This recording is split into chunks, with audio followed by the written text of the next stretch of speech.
नमस्कार दर्शकों, face to face के इस अंक में आपका स्वागत है। जैसा कि आप जानते हैं कि हमारे साथ फेस टू फेस के हर अंक में एक नई शख्सियत रहती है, उसी तरह आज हमारे साथ additional director general of police Jammu जनाब मुकेश सिंह साहब हैं और हम इनसे आज जानेंगे कि किस तरीके से जो हमारा पड़ोसी मुल्क है उसके इरादे इतने गंदे और बुरे हैं कि हमारी युवा पीढ़ी को खराब करने पे वो तुला हुआ है। लेकिन हमारी जम्मू कश्मीर पुलिस और उनके जो मेन हेड हैं, एचओडीज है, उन्होंने एक ये शपथ ले रखी है कि हम हमारे पड़ोसी मुल्क के जो गंदे इरादे हैं उनको नस्ते नाबूद करेंगे। आइए जानते हैं कि इन्होंने इन इरादों को नस्ते नाबूद करने के लिए क्या क्या कदम उठाए हैं। मुकेश जी, आपका हमारे स्टूडियो में स्वागत है। धन्यवाद सर, सबसे पहले मैं आपसे ये जानना चाहूँगा कि आज पड़ोसी मुल्क ने ड्रग्स का एक गंदा व्यापार जो है हमारे जम्मू कश्मीर में और ख़ासकर जम्मू में फैलाने की कोशिश की है और हमारी आने वाली युवा पीढ़ी को, युवा नस्ल को ख़राब करने की कोशिश की है। तो इस पे आपने क्या क्या अहम कदम उठाए हैं? देखिए, सबसे पहले तो मैं बता दूं कि आपकी बात सही है कि ड्रग्स की जो सप्लाई है, ख़ास तौर से बॉर्डर के पार से जम्मू कश्मीर की तरफ जो ड्रग्स की सप्लाई है उस पर काफ़ी ज़्यादा इजाफा हुआ है। अगर ड्रग्स की हम ओवरऑल बात करें तो बहुत किस्म के ड्रग्स हैं। चरस है, गांजा है, हेरोइन है, कोरेक्स है, कोडीन है, भुक्की है, इस किस्म के बहुत सारे ड्रग्स हैं।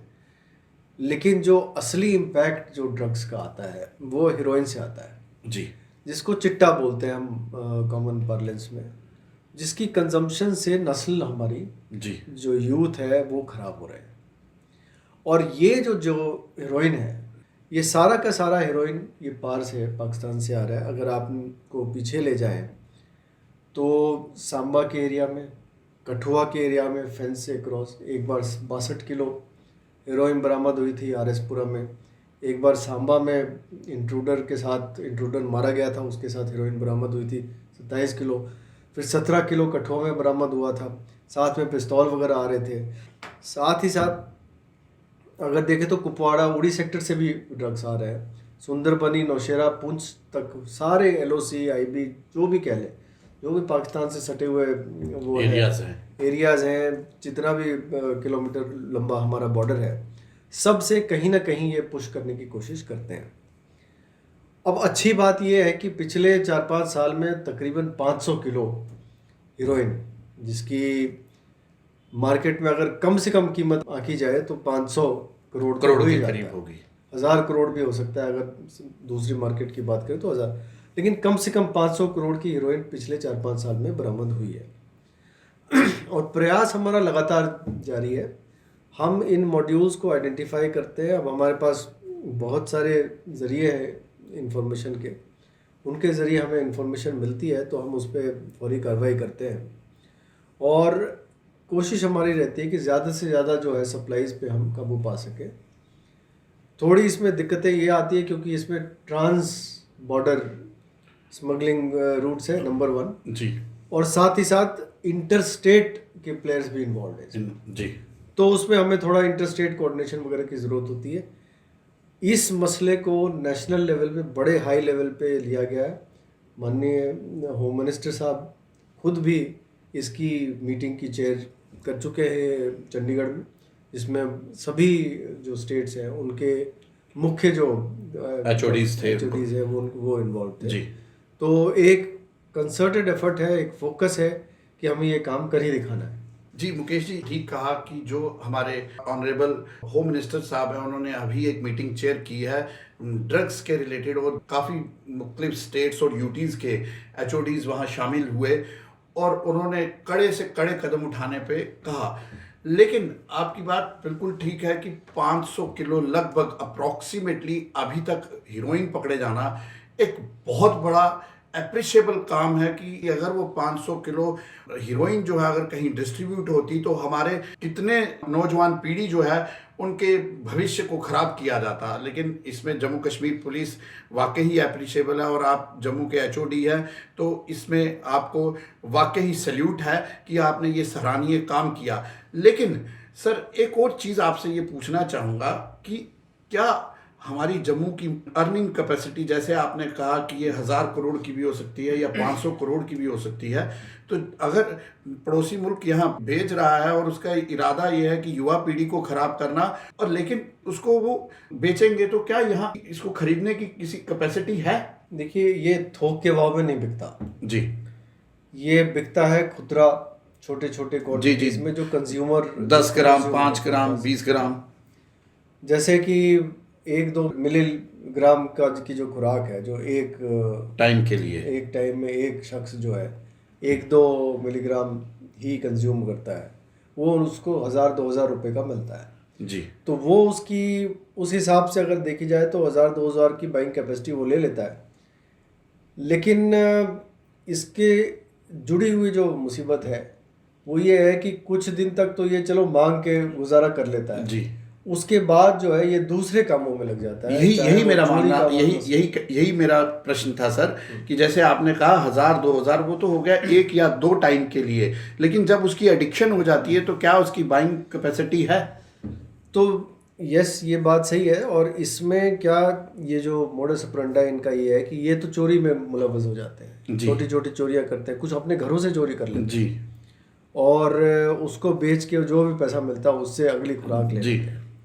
जब इनके पास वो ख़त्म हो जाता है, तो जो सप्लायर्स हैं वो सप्लायर्स इनकी सप्लाई को बंद नहीं करते, उसको काटते नहीं जी। वो ये करते हैं कि वो तुम अपने आगे 4 क्लाइंट्स और ले आओ। जैसे पुराने जो चिट फंड टाइप के जो चेन सिस्टम जो हो चेन गया, सिस्टम होता है, तो वो उसकी खुराक फ्री कर देता है। ओके। तो इस तरीके से वो ल्योर करता है यूथ को और उसको फंसाता जाता है, और इसी तरह के तरीके से वो चेन बढ़ता जाता है जी। एडिक्ट्स के नंबर्स बढ़ते जाते हैं, और उस तरीके से फिर वो हमारी परेशानी भी बढ़ती है। उसकी जो है फाइनेंशियल जो सप्लाईज है, जो ड्रग्स की जो उसको कीमत मिलनी चाहिए वो कीमत मिलती रहती है, और पूरा माहौल, पूरा सिस्टम उस हिसाब से खराब हो जाती है। जी मुकेश जी, एक अहम प्रश्न आपसे पूछना चाहता हूँ। कई बार ये पब्लिक ने भी हमसे पूछा और हमने कहा कि जब भी कोई सीनियर ऑफिसर हमारे स्टूडियो में आएगा तो मैं ज़रूर पूछूंगा उनसे ये प्रश्न। जब आपके पास कोई सप्लायर पकड़ा जाता है ड्रग्स का, तो एक एग्जाम्पल क्रिएट करने के लिए क्यों नहीं, जैसे अभी 376 के लिए बड़े कुछ नॉर्म्स बने हैं, बड़े कानून बने हैं कि इमीडिएट से इमीडिएट उसको स्नब किया जाए, तो इस ड्रग्स के लिए भी एक एग्जाम्पल सेट क्यों नहीं की जाती कि जो ड्रग सप्लायर है या जो हमारी युवा पीढ़ी को ख़राब करने की कोशिश कर रहा है या चेन बनाने की कोशिश कर रहा है, क्योंकि आपके पास इसके लिए हम उस नेटवर्क का जाने की कोशिश नहीं करते क्योंकि वो आपका एक अपना पर्सनल और सीक्रेट मैटर है, लेकिन जब आपको ये पता है कि ये आदमी है और उसके लिए समाज में एक एग्जाम्पल सेट क्यों नहीं किया जाता कि उस आदमी को ये सज़ा हुई है कि अगर गलती से भी तुम कहीं इसमें इन्वॉल्व हुए तो तुम्हें इससे भी ज़्यादा बदतर सज़ा होगी? देखिए, कानून के हिसाब से अगर बात करें तो इसकी बहुत ही एग्जाम्पलरी सज़ा है, मिनिमम 10 साल की सज़ा है एनडीपीएस एक्ट में, अगर कानून के हिसाब से बात करें। अब ये है कि उस कानून को नीचे जो इम्प्लीमेंट करने के लिए कुछ परेशानियां थी, कुछ ट्रेनिंग की रिक्वायरमेंट थी, कुछ कानून में बिल्कुल बस बहुत टेक्निकल तरीके से इसको नापा जाता है कोर्ट में जी, कि आपने अगर प्रोसीजर में एक भी बीच में लैप्स कर दी तो वो फिर वो उसको बरी कर देते हैं जी। उसको।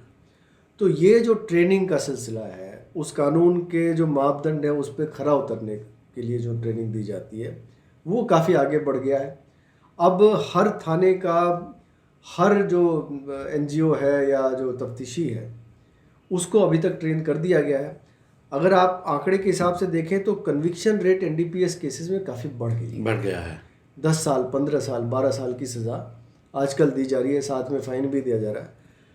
जैसे कि पिछले 1 साल में करीब 6 केसेस में, 6 बड़े केसेस में सप्लायर्स की कन्विक्शन हुई है जी, जो कि बहुत बड़ी अचीवमेंट है। पहले बहुत ही इक्का दुक्का केसेस में कन्विक्शन होती थी, तो कन्विक्शन रेट हमारा काफ़ी बढ़ गया है, और हमारी कोशिश ये रहेगी कि इसको इस लेवल तक ले आए कि जैसे फोरेंसिक असिस्टेंस हो गई, चाहे इंटेलिजेंस का सिस्टम हो गया, इन्वेस्टिगेशन का सिस्टम हो गया, कोर्ट में प्रोसिक्यूशन का सिस्टम हो गया, प्रोसिक्यूटर्स लगे रहें, फास्ट ट्रैक ट्रायल हो, इस तरह के जो सारे इंतज़ाम किए जा रहे हैं ताकि जो सप्लायर को जब हम पकड़ लेते हैं और सप्लायर जब ट्रायल पे जाता है तो उसकी कन्विक्शन सर्टेन हो जाए, ये हमारी कोशिश रहती जी सर, इसी के साथ साथ एक और प्रश्न इसी से जुड़ा है कि जो जैसे आपने कहा चेन में जुड़ा हुआ व्यक्ति है, जैसे एक के बाद चार जुड़ते हैं, तो वो अभी नया नया बच्चा होता है, कोई कॉलेज गोइंग, कोई यूनिवर्सिटी गोइंग, कुछ इसी तरीके के बच्चों को इन्वॉल्व किया जाता है। तो सर उनको इन चीज़ों से दूर हटाने के लिए, अगर वो गलती से इन चीज़ों में पड़ गए हैं और उनको इस चीज़ों से वापस लाया जाए, तो क्या जम्मू कश्मीर पुलिस ने कोई डी एडिक्शन सेंटर्स क्रिएट किए हैं जिससे उनकी लाइफ को सेव किया जाए? है। ये जो कंज्यूमर होता है, जी। जो छोटा कंज्यूमर होता है, हमारी कोशिश रहती है कि इसको ज़्यादातर विक्टिम की तरह ट्रीट किया जाए और हम हाथ डालें उन पे जो सप्लायर्स हैं जो लोगों को खराब करें। बिल्कुल। जैसे आपने देखा होगा पिछले कुछ दिनों रगुड़ा में एक लड़की को लोगों ने पकड़ लिया था, उसको पीटा भी था जी। और वो लड़की एडिक्ट थी। तो उसने मीडिया में ये सवाल पूछा था कि लोगों ने मुझे क्यों मारा, मैं एडिक्ट हूँ, मैं मान रही हूँ और मुझे फलाने सप्लाई करते हैं। तो हमारी कोशिश रहती है कि सप्लायर तक पहुँचे, जो कंज्यूमर है, जो छोटा कंज्यूमर है, उसको एज ए विक्टिम ट्रीट की जाए। अब अगर एज विक्टिम ट्रीट करते हो और हमें पता चल जाता है कि फलाना विक्टिम है, तो उसको हम क्या करते हैं? उसके लिए हमने तकरीबन हर डिस्ट्रिक्ट में छोटा या बड़ा एक ड्रग डी एडिक्शन सेंटर बना है। जी। जम्मू में भी ये चल रहा है, कश्मीर में भी ये चल रहा है और जम्मू में अभी छोटे स्तर पे है, 20 की बेडिंग कैपेसिटी है और करीब 50 हम ओपीडी रोज़ देखते हैं। लेकिन अब ये जो नया ड्रग डी एडिक्शन सेंटर हमारा बन रहा है, जिसका काम काफ़ी आगे बढ़ गया है, उसकी कैपेसिटी 100 के आसपास है और उस पर हम तकरीबन 150-200 पेशेंट्स को रोज़ देख सकते हैं। उससे कहीं हद तक राहत मिलेगी। एक साथ ही साथ एक जो प्राइवेट कुछ डी एडिक्शन सेंटर्स भी यहाँ चल रहे हैं, उसकी भी काफ़ी, मैं मानता हूँ कि काफ़ी मदद होती है, हमें काफ़ी सपोर्ट होती है। तो कोशिश ये रहती है कि जितनी ज़्यादा हो सके एडिक्ट्स को डी एडिक्शन की तरफ ले जाए, उनको किसी और काम पे लगाए, उनको वोकेशनल ट्रेनिंग दे ताकि ये ड्रग्स से दूर हट सके। जी मुकेश जी, आपने ड्रग्स के बारे में इस समय काफ़ी जानकारी हमें दी, जिससे जम्मू कश्मीर ही नहीं पूरी देश और विदेश की जनता भी ये जानने लगी है कि हम क्रॉस बॉर्डर जो वहाँ लोग बैठे हैं, जो हमारी युवा पीढ़ी को तबाह करना चाहते हैं, हम उनके इरादों को नहीं चलने देंगे, हम उनके इरादों को नस्ते नाबूद करेंगे, एक पल भी हम उनको यहाँ पनपने नहीं देंगे। बहुत अच्छी बात आपने बताई और सबसे बड़ी इंपॉर्टेंट बात आपने ये बताई कि लगभग 500 किलो हीरोइन, जो कि एक बहुत बड़ा टास्क है, वो आपने रिकवरी की और सप्लायर्स को पकड़ा। ये पड़ोसी मुल्क के मुंह पे एक बहुत बड़ा तमाचा है।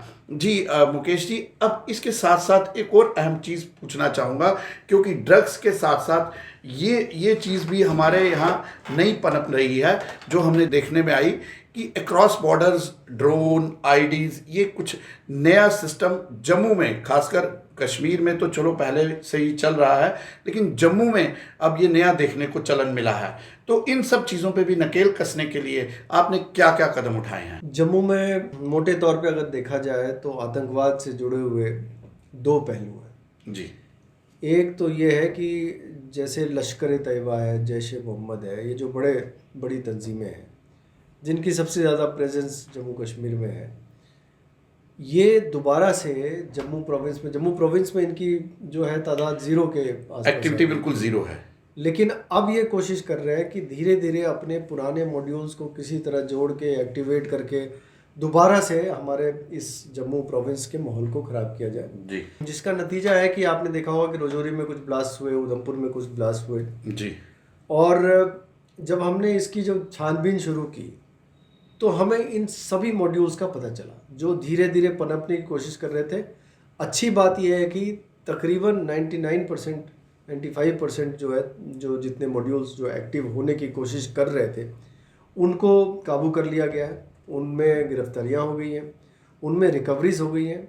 आपको जान के हैरानी होगी कि तकरीबन 50 के लगभग स्टिकी बॉम्ब्स और आईडीज़, अब सब सारे मॉड्यूल्स को मिलाया जाए, इतनी रिकवरी हुई है। बिल्कुल सही यानी है। कि 50 एक इंसिडेंट को प्रिवेंट किया जा चुका है।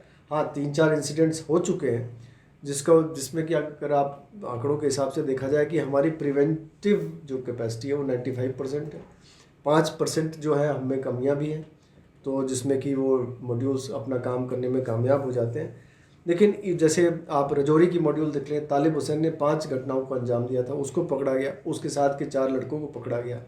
रियासी मोहर में एक मॉड्यूल एक्टिव था, उसको पकड़ा गया। डोडा में मॉड्यूल एक्टिव था, उसको पकड़ा गया।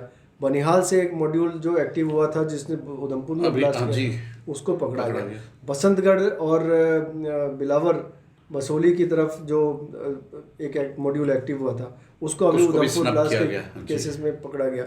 अभी कुछ दिन पहले जो है कठुआ में फिर से 6 बम बरामद हुए, जिसमें 3 स्टिकी बॉम्ब्स हैं, आईडीज हैं।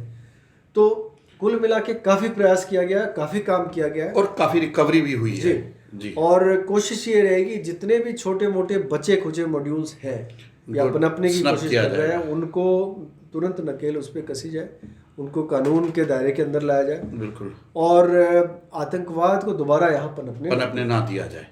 दूसरा पहलू जो है ड्रोन का, उसकी बात करें। हाँ जी, तो ड्रोन की बात करें। ड्रोन एक चिंता का विषय है। ड्रोन से काफ़ी हथियार काफ़ी भारी मात्रा में आ रहे हैं, लेकिन जो अगर आप देखेंगे पिछले कुछ दिनों में हमने जितने भी ड्रोन के मॉड्यूल्स पे काम किया, जैसे फैसल मुनीर का मॉड्यूल है, जम्मू शहर में बैठ के वो एक्टिव था और लश्कर के बिहाफ में ड्रोन की सॉटीज़ मंगाता था। 35 सॉटी उसने मंगाई थी, लेकिन अच्छी बात यह है कि 35 में से करीब 16-17 सॉटीज़ का जो सामान है वो उससे बरामद हो गया। 4 AK-47 राइफल, कुछ 8-10 पिस्टलें, ग्रेनेड्स, आईडीज सभी बरामद हुआ। साथ ही साथ इसके साथ जो बॉर्डर से जुड़े हुए मॉड्यूल्स को जो ये इस्तेमाल करता था, उन पे नकेल कसी गई। उनमें 5 लड़के गिरफ्तार हुए, उन सबको कानून के हवाले कर दिया गया। और इसके अलावा आप देखेंगे कि जो कई बार ऐसा हुआ है जब ये ड्रोन्स के ज़रिए सामान ले लेते हैं जी और ट्रांसपोर्ट कर रहे होते हैं कश्मीर की तरफ, तब उनको रास्ते में उनको इंटेलिजेंस की इंफॉर्मेशन पे जो है इनको पकड़ लिया जाता है, इंटरसेप्ट किया जाता है और काफ़ी भारी मात्रा में इस पे हथियार और असला बरामद हुआ है। इस पर कोई दूसरी राय नहीं कि पिछले दिनों में हमने ये सुना भी कि काफ़ी मात्रा में रिकवर भी हुआ, ड्रोन भी कई ध्वस्त किए गए बॉर्डर एरियाज़ में। लेकिन एक चीज़ है सर कि आने वाले समय में जैसे बाहर के मुल्कों में एंटी ड्रोन सिस्टम है, तो यहाँ भी क्या होना नहीं चाहिए या उस पर काम चल रहा है? बिल्कुल काम चल रहा है, कुछ काम आगे बढ़ा भी है, कुछ सिस्टम्स डिप्लॉयड है, कुछ बॉर्डर ग्रिड पे डेवलपमेंट हुई है, जो anti infiltration anti drone grid पे बात हुई। बहुत तफसील से जो टेक्नोलॉजिकल एस्पेक्ट्स है उसका खुलासा नहीं किया जा सकता, लेकिन हाँ एक सिस्टम इन प्लेस है और ये सिस्टम कंटिन्यूसली अपग्रेड हो रहा है। जैसे जैसे वो ड्रोन्स में तब्दीली आती है उस पर वो मॉडिफिकेशंस भी उसी किस्म की आ रही है। तो कुल मिला के मैं ये नहीं कहूँगा कि सभी ड्रोन के सॉटीज़ जो अंदर आ रही है उस पर काबू कर लिया गया है, बल्कि काफ़ी हद तक उस पर नकेल कसी गई है। कोशिश हमारी रहेगी कि एंटी ड्रोन सिस्टम जो है पूरी तरह से डिप्लॉय होके ऐसे हम सिचुएशन पे आ जाए कि हम सभी ड्रोन सॉटीज़ को आने से प्रिवेंट कर सकें, इमीडिएट ख़त्म कर सकें। जी, समय की निज़ाकत को देखते हुए अंत में मैं आपसे ये कहना चाहूँगा कि आप हमारे जम्मू कश्मीर के ही नहीं, हिंदुस्तान के नहीं, जो भी बाहर के मुल्कों में भी देख रहे हैं, ड्रग्स से लड़ने के लिए हमें क्या करना चाहिए, उस पर एक संदेश दें। मेरी तरफ से ये संदेश है जनता के लिए कि ये जो लड़ाई है ये सिर्फ पुलिस अकेले नहीं लड़ सकती, इस पे आपका साथ हमें ज़रूरी है। आपका साथ मतलब आप एज अ पेरेंट जो अपने बच्चों को जिस तरह की हिदायत देते हैं, जिस तरह की परवरिश करते हैं, वो टीचर्स जो हैं अपने स्कूल में किस तरह का कंट्रोल रखते हैं। ड्रग्स की जो है ये सुना गया है कि काफ़ी स्कूलों में भी ये स्कूल कॉलेजेस में, हाँ जी, तो उस पर आप कितनी निगरानी रखते हैं, कितना कंट्रोल रखते हैं, किस किस्म की शिक्षा देते हैं अपने बच्चों को, ये सब। और दूसरी बात कि जो आवाम है, जो जनता है, जिनके घरों के आसपास, जिनके मोहल्लों में, जिनके गली कूचों में इस तरह की जो बिज़नेस होती है, ड्रग्स की ट्रांजैक्शंस होती है, उनसे गुजारिश है कि आप हमारे आँख और कान बने और आप हमारा हाथ बटाएं।